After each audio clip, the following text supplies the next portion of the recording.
TPS East Africa's business has reported a 640 million shilling loss for the 6 months ended June 2020 as the business is battered by the COVID-19 pandemic.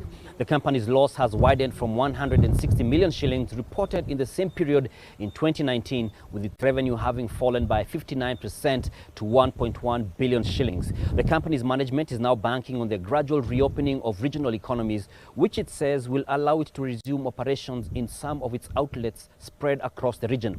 TPS East Africa has also issued a profit warning for the period ending December 2020, indicating its loss is expected to worsen in the months ahead.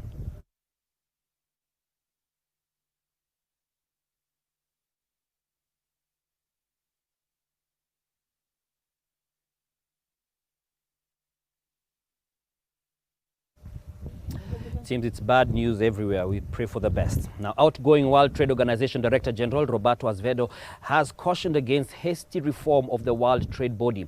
In his final press conference, he says that big bang reform is not the way forward for the World Trade Organization. Hopefuls for the WTO Director General position, including Kenya's Sports Cabinet Secretary Amina Mohamed, have anchored their bid for the job on an aggressive reform agenda.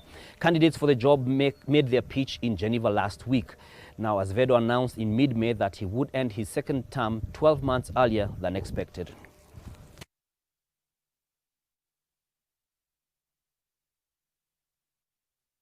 That I don't believe that a big bang reform is the way forward. We need to do things progressively, taking steps, sure steps, and constant steps in the right direction. Electricity distributor, that's Kenya Power, has entered into a partnership with telecommunications company Safaricom to allow consumers to redeem bonga points in paying their electricity bills.